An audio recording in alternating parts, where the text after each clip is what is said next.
Assalamualaikum warahmatullahi wabarakatuh. Kembali lagi bersama kami di Madura FM, channel kesayangan Anda semua. Kali ini kita kedatangan tamu dari kelompok 4 Psikologi 5D. Di sini mereka akan menjelaskan tentang intervensi dengan pendekatan kognitif perilaku.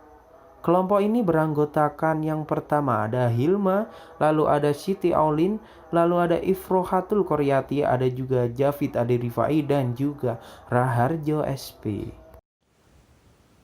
Baik, untuk selanjutnya sebelum memulai perkuliahan pada hari ini, alangkah baiknya kita berdoa terlebih dahulu. Berdoa dimulai.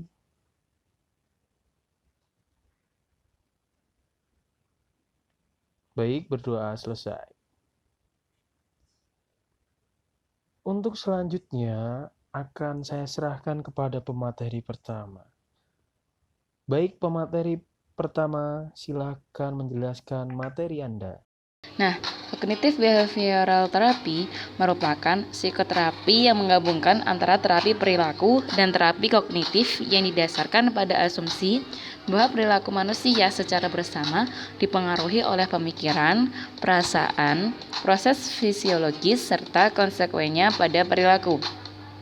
Nah, kognitif behavior pada dasarnya meyakini pola pemikiran manusia terbentuk melalui proses stimulus cognitive response yang saling berkaitan dan membentuk semacam jaringan SKR dalam otak manusia, di mana proses kognitif itu sendiri menjadi proses penentu dalam menjelaskan bagaimana manusia berpikir, merasa, dan bertindak. Kemudian tahap-tahapannya itu ada beberapa. Yang pertama, menciptakan hubungan yang sangat dekat dengan aliansi kerja antara konselor dan konseli, menjelaskan dasar pemikiran dari penanganan yang akan diberikan. Yang kedua, menilai masalah, mengidentifikasi, mengukur frekuensi, intensitas, dan kelayanan masalah perilaku dan kognisi. Yang ketiga, menetapkan target perubahan. Yang keempat, penerapan teknik kognitif dan behavioral. Yang kelima, memonitor perkembangan dengan menggunakan penilaian berjalan terhadap perilaku sasaran. Dan yang terakhir, mengakhiri dan merancang program lanjutan untuk menguatkan diri dari apa yang didapat. Selanjutnya, ada tujuan pendekatan kognitif perilaku. Cognitive Behavior Therapy atau CBT merupakan terapi yang bertujuan untuk mengubah kognitif atau perilaku klien terhadap masalah yang dihadapinya dalam rangka melakukan perubahan emosi dan tingkah laku klien. Penanganan Cognitive Behavior Therapy atau CBT mencakup pengembangan kesadaran individu pada diri sendiri, orang lain, cara menjalin hubungan interpersonal, penyelesaian masalah yang dihadapinya, serta strategi coping yang efektif. Teknik Cognitive Behavior Therapy atau CBT membantu seseorang mengetahui pola kognitif atau pikiran dan emosi yang berkaitan dengan perilakunya. Berdasarkan teori kognitif, cara berpikir menentukan bagaimana seseorang merasa dan berbuat. Perasaan dan perilaku seseorang akan dipengaruhi oleh cara seseorang memandang hubungan dirinya dengan lingkungan sekitar. Dengan demikian, Cognitive Behavior Therapy atau CBT membantu seseorang menyadari dan memahami proses berpikirnya dengan lebih baik, sehingga meningkatkan kemampuan dalam menghadapi suatu masalah, serta dapat membantu seseorang mengetahui pola kognitif atau pikiran dan emosi yang berkaitan dengan perilakunya. Nah, tujuan CBT paling baik dilihat dalam hal memahami sifat masalah yang disajikan dari perspektif perilaku, afektif, kognitif, dan sosial. Bagaimana kemajuan dalam konseling dan psikoterapi dapat diukur dan dipantau. Kontingensi lingkungan yang menjaga perilaku dan intervensi mana yang lebih efektif. Baik, terima kasih kepada pemateri selanjutnya. Di sini saya akan menjelaskan mengenai konstruk utama dalam pendekatan kognitif perilaku. Karena CBT adalah penggabungan dari pendekatan perilaku dan kognitif, konstruksi teoritis kognitif perilaku mengandung aspek teori perilaku dan kognitif. mempertimbangkan agar perilaku dan kognitif yang terpisah dapat menggambarkan konstruksi kunci dalam CBT. Menurut Kendall dan Holland, pada tahun 79 mempertimbangkan target pengobatan, pendekatan pengobatan, dan evaluasi pengobatan untuk teori perilaku kognitif dan kognitif perilaku. Untuk intervensi perilaku sendiri, istilah perilaku murni sebagai ekses atau perbuatan perilaku, teori pembelajaran dan perubahan perilaku yang diamati digunakan. Demikian juga dengan intervensi kognitif. Didasarkan pada istilah kognitif murni, seperti ekses atau deisits kognitif, intervensi semantik kognitif, dan perubahan kognisi. Intervensi perilaku kognitif dianggap mencakup berbagai pendekatan yang dibatasi oleh intervensi perilaku dan kognitif yang lebih murni. Untuk target pengobatan berkisar dari perilaku berlebihan dan perilaku yang kelebihan dan kekurangan kognitif. Dan intervensi kognitif perilaku menargetkan kelebihan serta kekurangan kognitif serta perilaku. Untuk intervensi pengobatan juga berkisar dari penekanan pada intervensi perilaku hingga penekanan pada intervensi kognitif dengan beberapa strategi perilaku yang disertakan hingga integrasi penuh dari strategi kognitif dan perilaku. Hubungan antara pikiran dan perilaku merupakan aspek utama CBT dan konseling dan juga psikoterapi. Jadi, semua terapi perilaku kognitif memiliki 3 proposisi dasar, yaitu yang pertama, aktivitas kognitif mempengaruhi perilaku, aktivitas kognitif dapat dipantau dan diubah, dan juga perubahan perilaku yang diinginkan dapat dipengaruhi melalui perubahan kognitif. Lalu ada pentingnya pembelajaran. Model kognitif perilaku dari gangguan psikologis menegaskan bahwa perilaku abnormal dipelajari dan dikembangkan dengan cara yang sama seperti perilaku normal yang dipelajari. Serta prinsip-prinsip perilaku kognitif dapat diterapkan untuk mengubah perilaku. Pentingnya pernyataan ini terletak pada fokus pembelajaran sebagai cara perilaku diperoleh daripada melalui konflik intrapsikis yang mendasarinya. Model ini menolak perkembangan psikodinamik dan penyakit semu yang menganggap bahwa konflik intrapsikis yang mendasari menyebabkan perilaku maladaptif. Lalu ada pentingnya definisi operasional dan analisis fungsional. Diasumsikan bahwa masalah secara fungsional terkait dengan antecedent dan konsekuensi internal dan eksternal.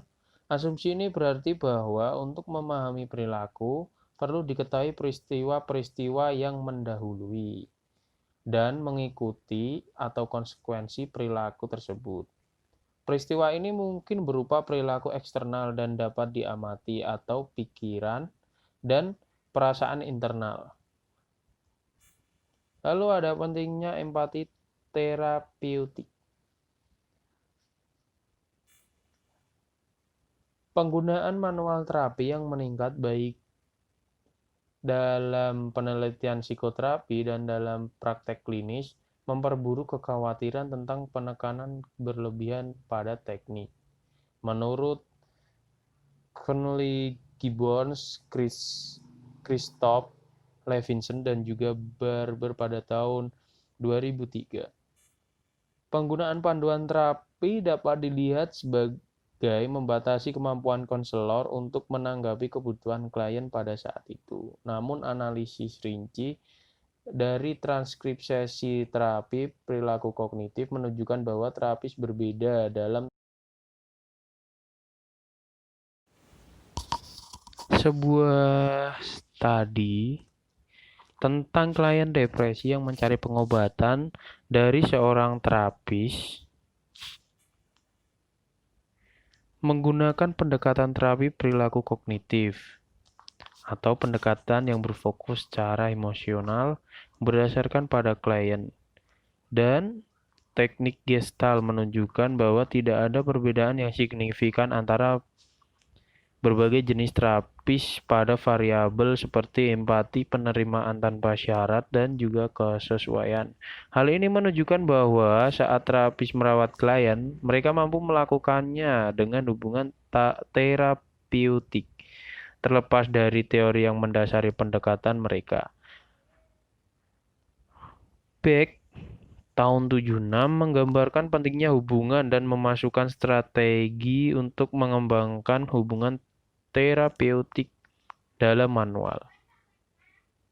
Menurut Burns dan Auerbach pada tahun 96 menyoroti perlunya hubungan terapeutik yang hangat dan empatik.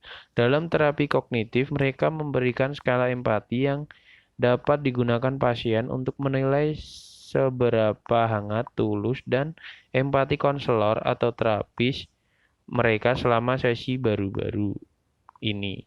Kondisi yang diperlukan dan mencukupi untuk perubahan kepribadian yang dikembangkan oleh Carl Rogers, termasuk dalam terapi kognitif Beck, sebagai perlu tetapi tidak cukup. Dengan kata lain, faktor-faktor ini membentuk dasar untuk hubungan tersebut, tetapi teknik terapi kognitif dipandang perlu untuk menghasilkan perubahan terapeutik. Kemanjuran intervensi tergantung pada hubungan yang dicirikan oleh kehangatan konselor atau terapis, empati yang akurat, dan juga keaslian. Menurut Beck, Wright, Newman, dan Lees pada tahun 93. Selanjutnya, intervensi dalam pendekatan kognitif perilaku. Nah, intervensi perilaku kognitif mencakup berbagai kombinasi teknik kognitif dan perilaku dan ditunjukkan untuk mengubah kognisi, perilaku, dan keduanya. Intervensi perilaku kognitif adalah pengobatan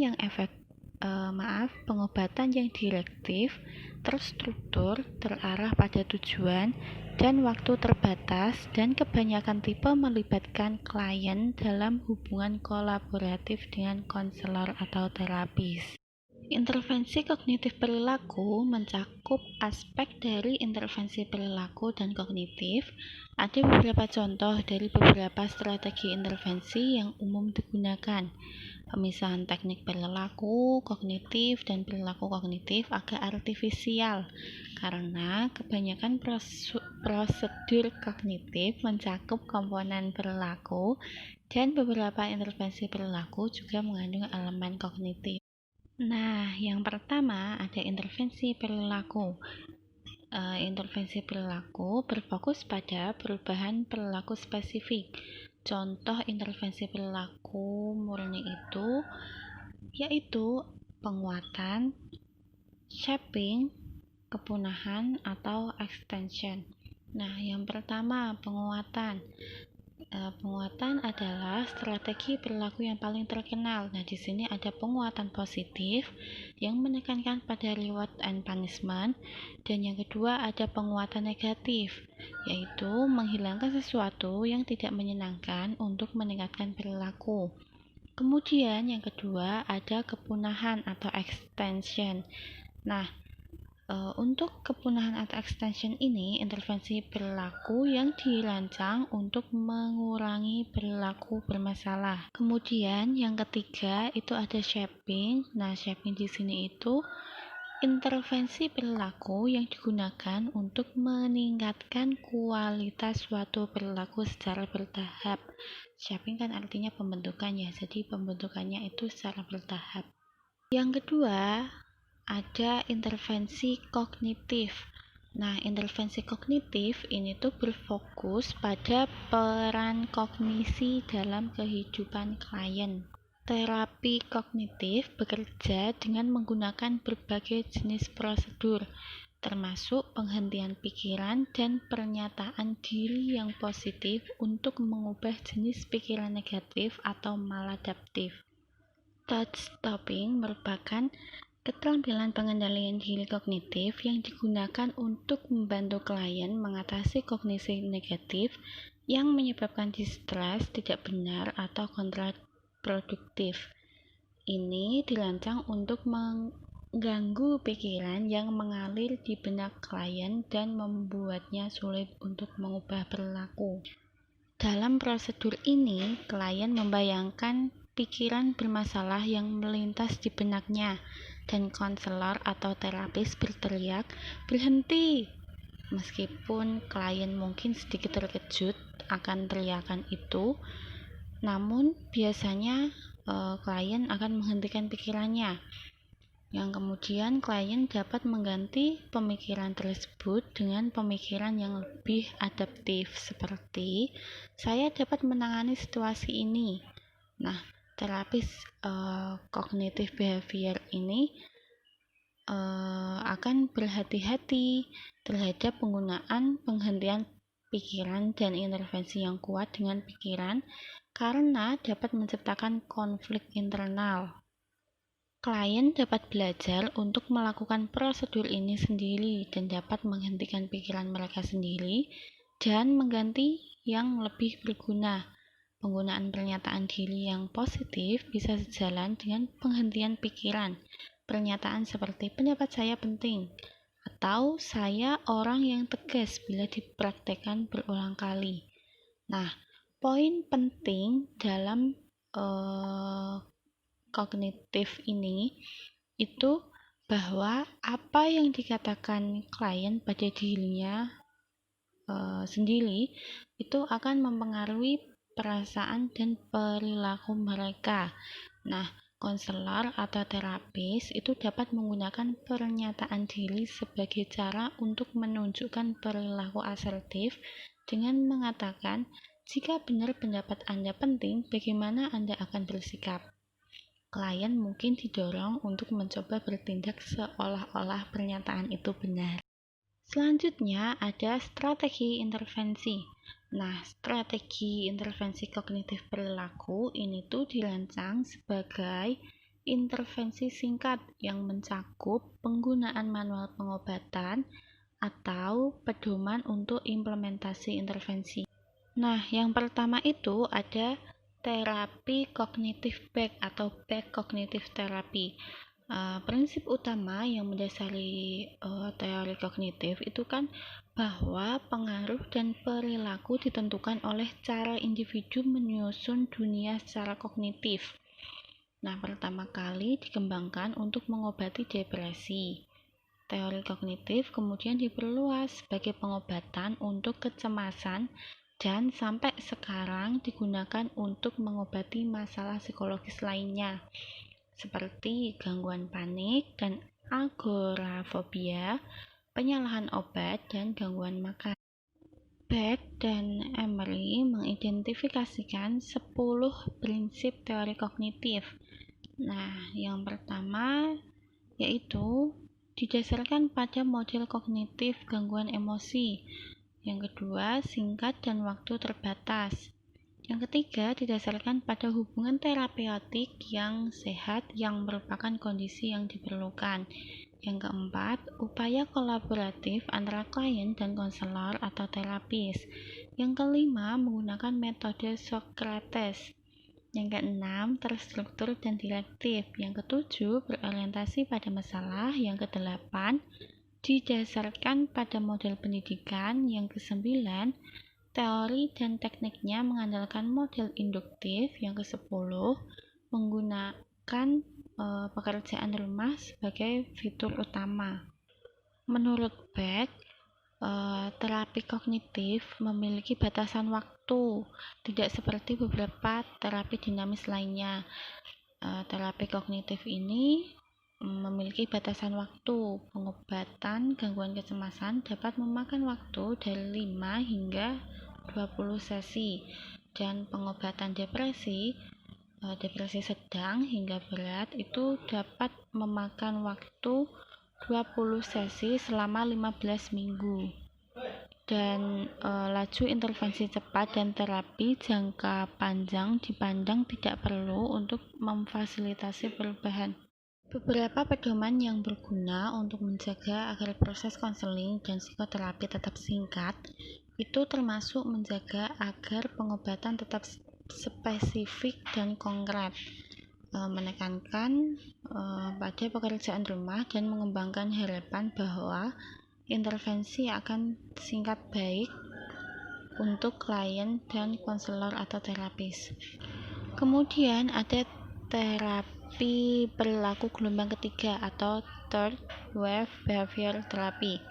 Nah, terapi ini itu berusaha untuk menghilangkan atau mengurangi pikiran yang mengganggu dan menggantinya dengan pikiran yang lebih positif. Kebanyakan perilaku gelombang ketiga itu mengusulkan alternatif untuk intervensi untuk pikiran yang mengganggu, ingatan yang menyakitkan, lamunan yang tidak menyenangkan, atau wacana depresi ruminatif.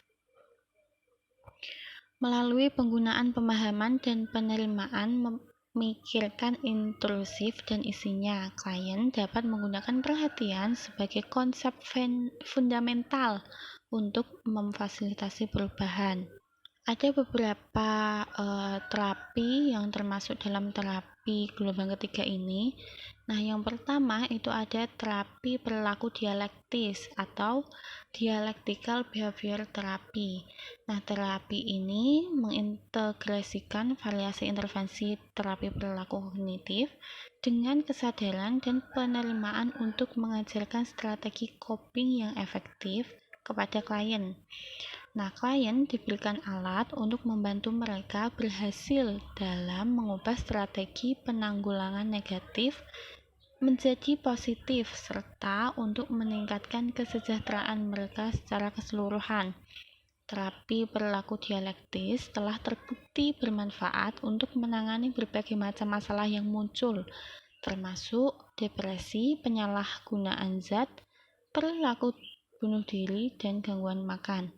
Nah, yang kedua itu ada terapi penerimaan dan komitmen. Nah, suatu bentuk terapi berbasis kesadaran. Penerimaan dan terapi komitmen menantang klien untuk menerima pikiran dan perasaannya dan tetap berkomitmen untuk berubah. Zerling, Lawrence, dan Marsman 2015 itu mencatat 6 proses inti yang digunakan terapi penerimaan dan komitmen untuk meningkatkan fleksibilitas psikologi, kesadaran saat ini, penerimaan emosi atau pikiran yang sulit, penurunan kepercayaan atau keterikatan pada pikiran, pengambilan perspektif, identifikasi nilai, dan tindakan berkomitmen dalam melayani nilai. Kemudian ada terapi kognitif berbasis perhatian atau mindfulness based cognitive therapy. Nah, terapi ini awalnya dikembangkan sebagai terapi kelompok untuk mencegah kambuh atau kambuhnya gejala depresi. Terapi kognitif berbasis kesadaran ini digunakan untuk mengajarkan keterampilan yang memungkinkan individu untuk melepas diri dari rutinitas kognitif disfungsional kebiasaan atau otomatis. Nah, berlandaskan tradisi Buddha Zen, terapi kognitif berbasis kesadaran mengintegrasikan praktek kesadaran dengan terapi kognitif sebagai teknik untuk mengelola pikiran yang mengganggu, memperbaiki regulasi emosi seseorang, dan meningkatkan suasana hati sekaligus mengurangi gejala depresi, stres, dan kecemasan. Dalam terapi ini, yang berbasis kesadaran, itu klien didorong untuk menjadi lebih sadar akan pikiran dan perasaan negatif dan menanggapi pikiran tersebut dengan cara yang mengurangi perenungan. Nah, yang terakhir itu ada aktivasi perilaku atau behavioral activation. aktivasi perilaku adalah paradigma terapeutik yang digunakan untuk meningkatkan pikiran, suasana hati, dan kesejahteraan secara keseluruhan dengan membantu individu memahami konteks sumber lingkungan dari gejala yang mereka hadapi. Pendekatan ini melibatkan keterlibatan klien dalam acara terstruktur yang bertujuan untuk menjadi penguat positif sekaligus mengurangi intensitas dan frekuensi kejadian permusuhan dan respon emosional negatif. Klien diajari untuk mengidentifikasi pemicu internal serta lingkungan dari gejala depresi dan strategi coping yang tidak efektif yang telah mereka pertahankan.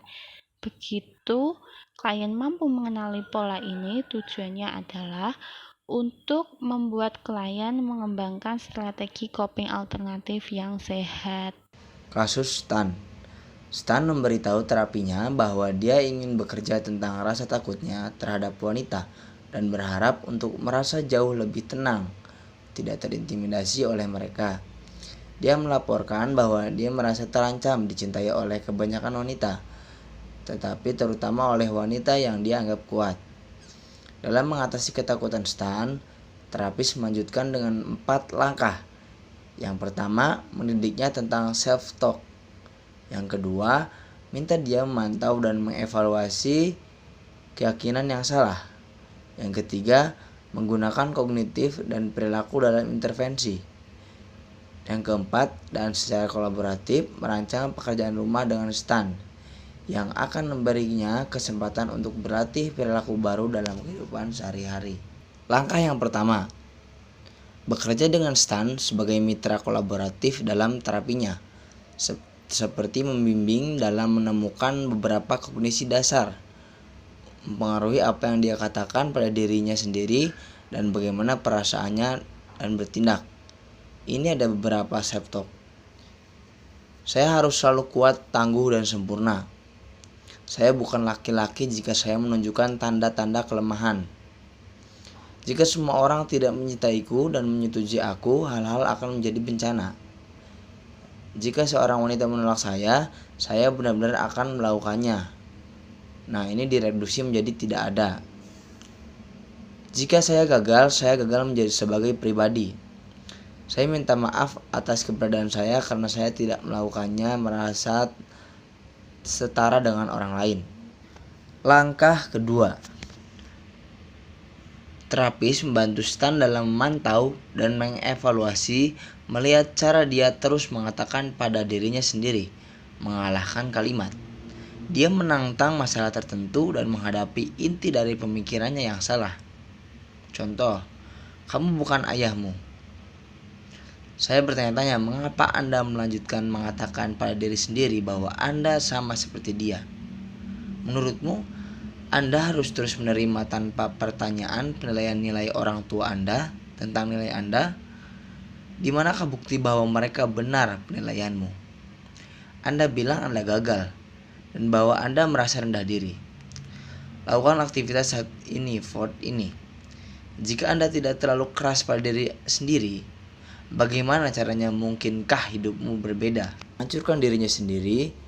Terapisnya mengacu pada berbagai kognitif dan behavioral teknik untuk membantu Stan membuat perubahan di sebagian besar keinginannya. Melalui berbagai teknik kognitif, dia belajar untuk mengidentifikasi, mengevaluasi, dan menanggapi diskeyakinan fungsionalnya. Misal, selama seminggu dia bisa mengambil situasi tertentu yang bermasalah baginya, memberi perhatian khusus pada otomatisnya pemikiran dan dialog internal. Apa yang dia ceritakan dirinya saat dia mendekati situasi kultus yang sulit. Bagaimana dia mengatur dirinya sendiri untuk kegagalan dengan self-talk-nya. Sebagian dia belajar untuk memperhatikan perilaku maladaptifnya. Dia mulai melihat bahwa apa yang dia katakan pada dirinya sendiri memiliki banyak manfaat, berdampak sebagai pernyataan orang lain tentang dia. Dia juga melihat hubungan antara pemikiran dan perilakunya masalah. Dengan kesadaran ini, dia berada dalam cita-cita tempat untuk mulai mempelajari interaksi baru dan lebih fungsional dialog terakhir. Langkah keempat, awalnya dikembangkan sebagai terapi kelompok untuk mencegah kambuh atau kambuhnya gejala depresi. Terapi kognitif berbasis kesadaran digunakan untuk mengajarkan keterampilan yang memungkinkan individu untuk melepaskan diri dari rutinitas kognitif disfungsional kebiasaan atau otomatis. Nah, inilah salah satu terapinya, yaitu terapi kognitif berbasis perhatian atau mindfulness cognitive therapy. Kemudian ada aktivasi perilaku adalah paradigma terapeutik yang digunakan untuk meningkatkan pikiran, suasana hati, dan kesejahteraan secara keseluruhan dengan membantu individu memahami konteks sumber lingkungan dari gejala yang mereka hadapi. Ini adalah aktivitas perilaku atau behavioral activation. Baik, terima kasih kepada rekan-rekan yang telah memperhatikan presentasi dari kelompok 4. Kami meminta maaf apabila ada kesalahan. Terima kasih. Wassalamualaikum warahmatullahi wabarakatuh.